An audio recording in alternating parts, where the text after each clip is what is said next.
dito sa mundo ito.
Ginabo na ang bumaril kay Jigo.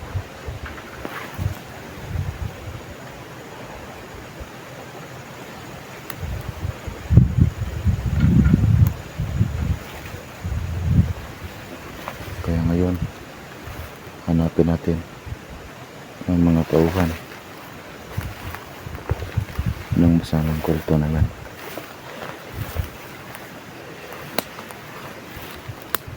Marami pa yung tauhan. Kailangan natin maubos lahat ng mga galamay niya.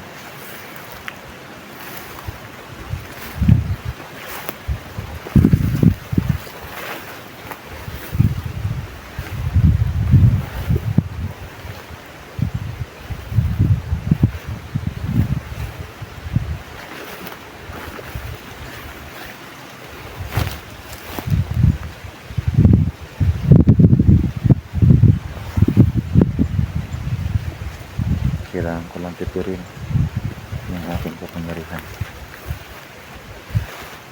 kasi medyo matagal pa ang mission ko dito sa mundo.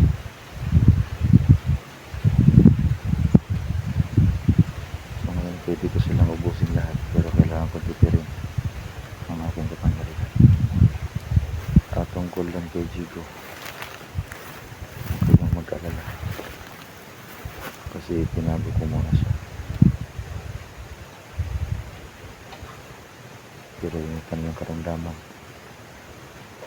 ay hindi pa rin nawala. Yung kanyang sugat nandun pa rin. Pero sige lang, alam ko makahanap din siya ng paraan para makapag-alay sa kanilang pinag. Uulitin ko, galang ako sa Kalintan at pinadala ako dito sa prinsipyo. Pinadala ako dito sa isang misyon na puksain ang kasamaan.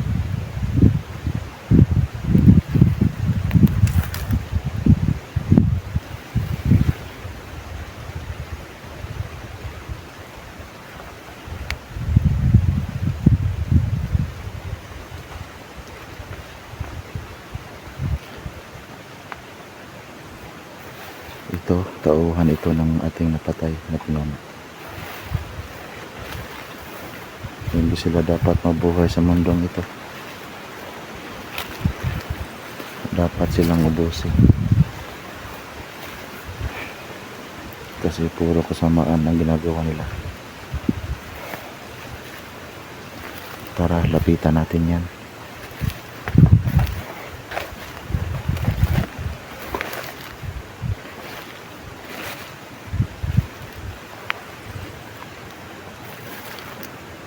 Wala kayang lugar sa mundong ito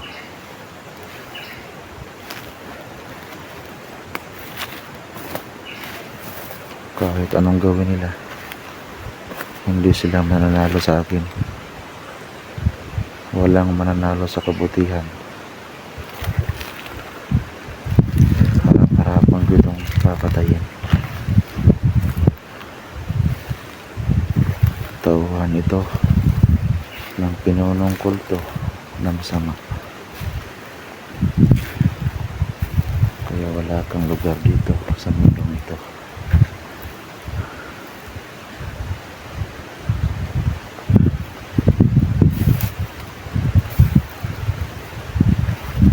Harapin natin yan.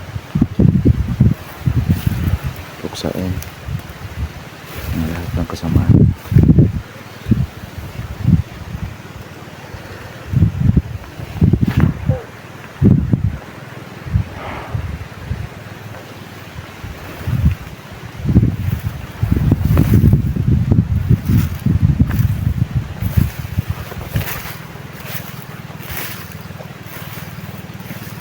Itong tauhan niya, yung bangko, hindi masyadong magkakasikat kaya huwag lang natin sunugin, pero siguruhin natin sapat-sapat kasi kahit anong gawin natin dito hindi na ito magbagong buhay, kaya nararapat lang sa kanila, naubusin natin sila. Lahat ng ato makita dito natauhan at binulungkot ko mga masama, ubusin natin. Kaya ganito siguruhin natin to pagka mabuhay pa.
Hindi ko na talaga kayang panoorin yung ginagawa nila kay Jigo.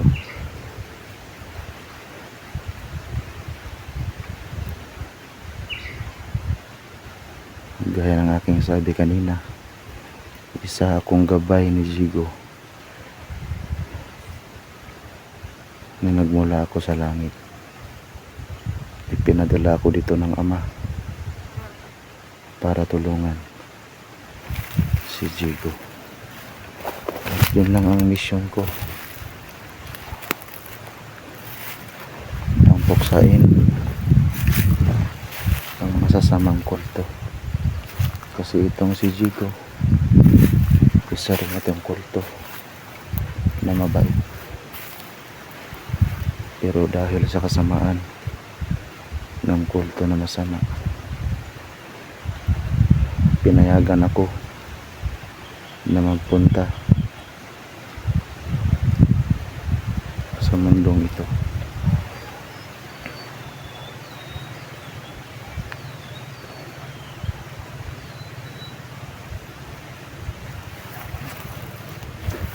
Ang totoo, gabay ako ni Jigo, pero kung tawagin, isa akong kambal niya. Kasi lahat tayo,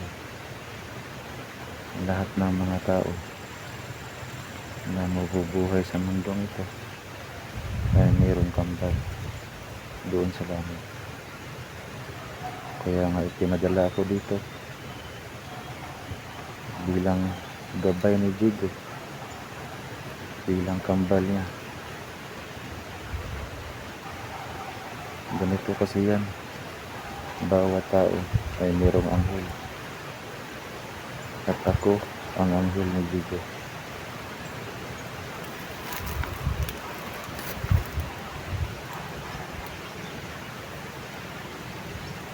napapansin nyo, halos pareho yung pangatawan namin ni Jigo.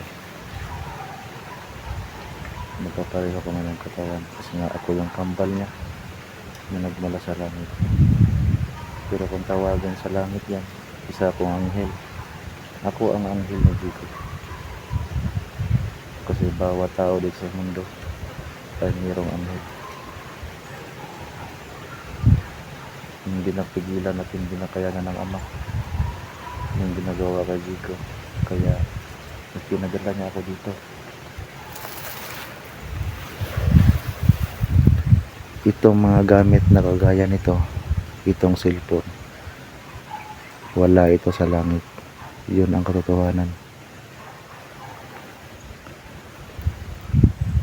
Wala ito sa langit. Pero kahit wala ito sa langit, ay kaya namin gamitin ito sa pamamagitan ng material na bagay. Kasi kami, isa kaming espiritual. Espiritu kaming lahat. Pero kahit wala ito sa amin, wala ito sa langit. Para malaman ninyong lahat, wala ito sa langit. Pero ngayon na nakababa ako dito, alam ko kung paano gamitin ito. Kasi wala nang mas malakas pa sa ating Ama na walang iba kundi si Jesucristo.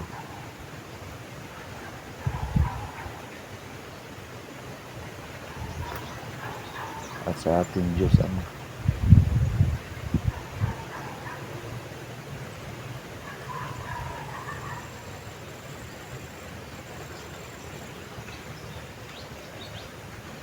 At isa pa, hindi ko talaga gusto ang gawin ito, pero hindi ko matanggihan ang aming Ama kasi ako ang anghel ni Jigo. Dahil sa nangyari kay Jigo ngayon na sobrang naghihirap siya, pumayag ako na gawin ko ang misyon na ito.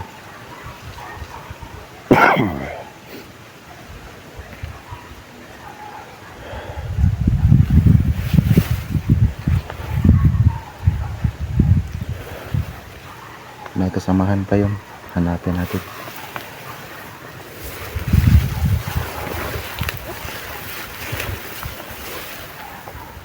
Wala akong magawa.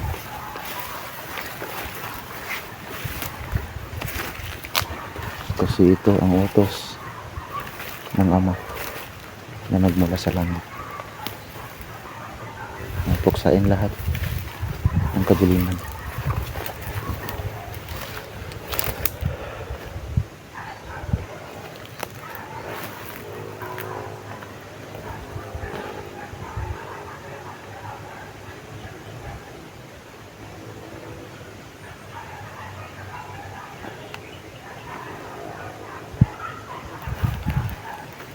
Diyan sa unahan, may bahay dyan. Kahit malayo, alam ko yan. May bahay talaga dyan.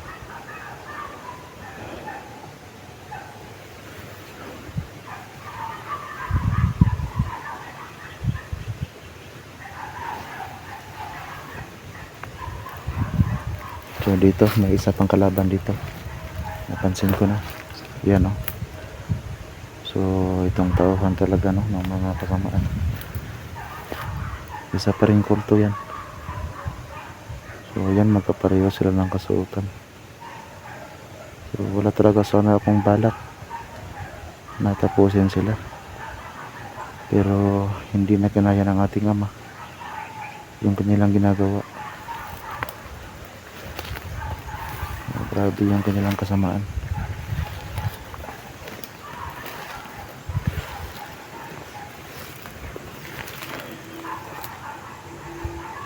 So dahil sa ginawa nyo kay Jigo, ako ang makakalaban ninyo bilang anghel ni Jigo, bilang kambal ni Jigo kung tawagin dito sa mundo. Pero doon sa langit, ako ang anghel ni Jigo. So ngayon,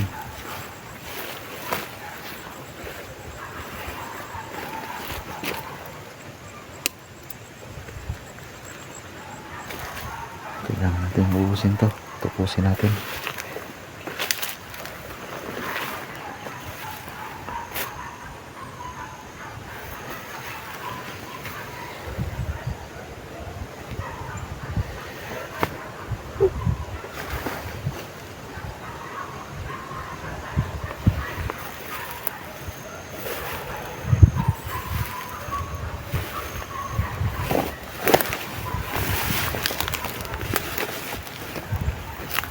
Siguraduhin lang natin na mapatayan natin ng maayos, kasi wala itong lugar sa mundong ito, kasi ang gumagawa ng mundong ito ay ang ating Ama.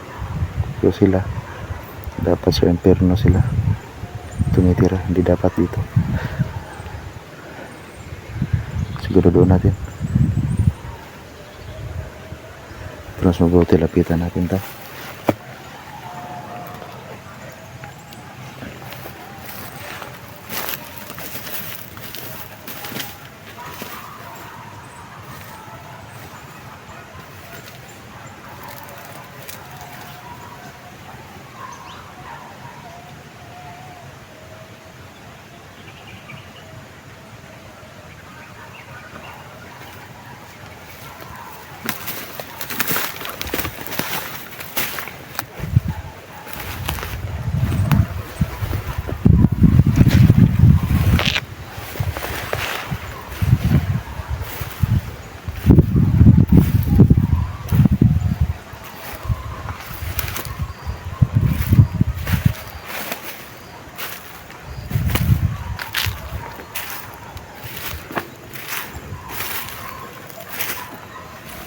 So ngayon, wala na akong naramdaman na kalaban dito na tauhan ni pinunong masama. So, pero alam ko na maraming tauhan, pero dito banda ay parang wala na.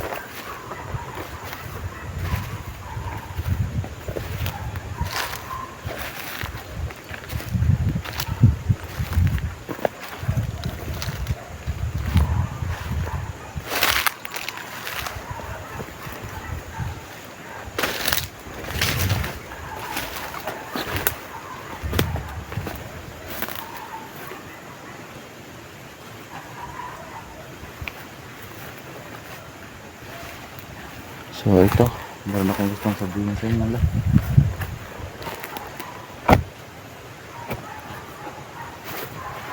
Nasabihin ako sa inyong lahat.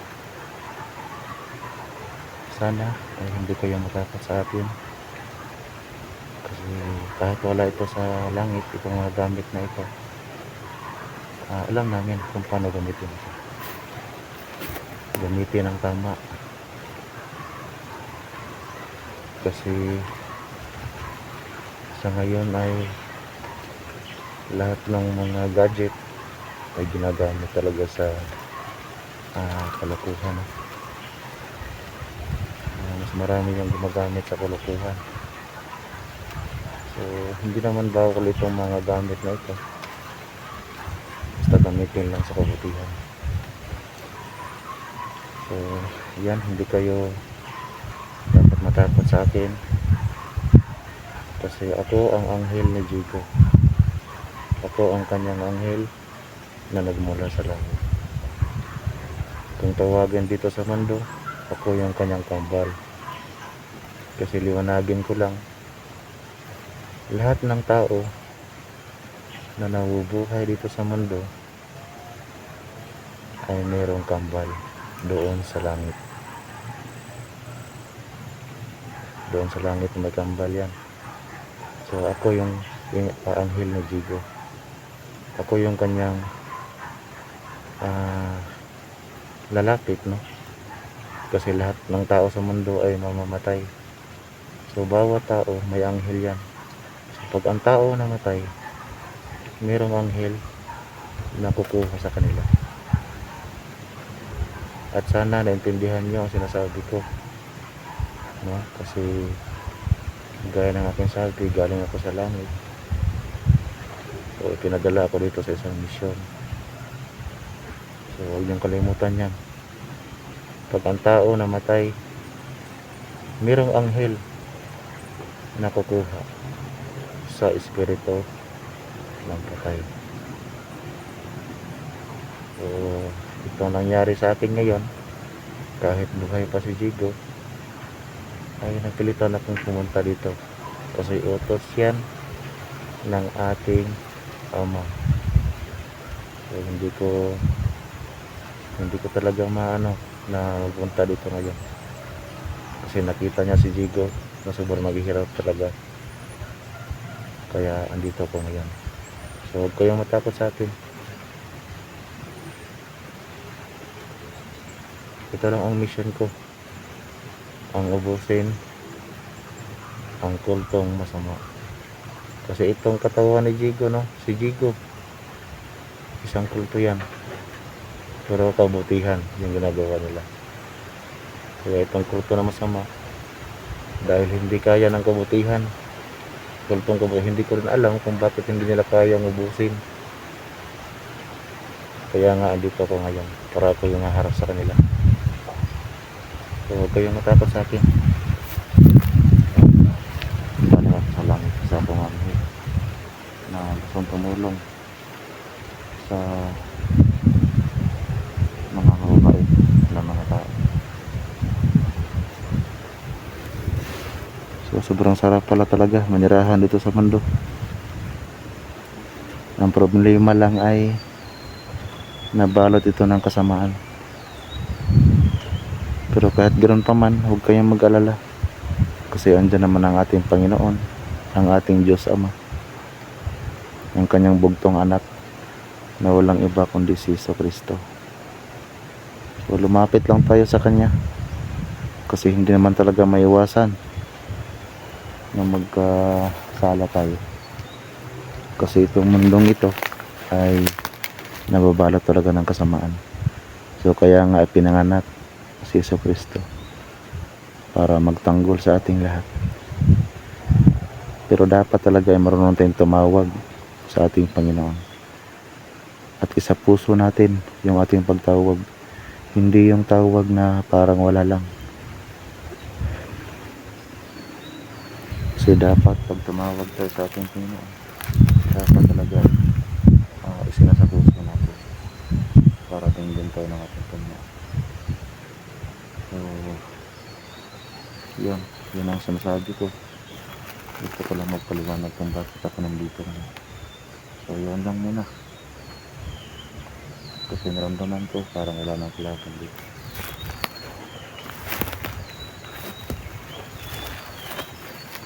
So yun siya muna kayo kasi ako muna magdala ng video ni Jigo. Itong camera niya, itong cellphone niya, para malaman ninyo ng lahat ng mga viewers ni Jigo. Alam ko yun, kahit wala ito sa langit, so alam namin ang mga ginawa dito sa lahat ng mga ginagawa ng tao dito sa mundo, alam po namin lahat. So yun lang muna yung ating video na ito, no? Putulin lang muna natin to.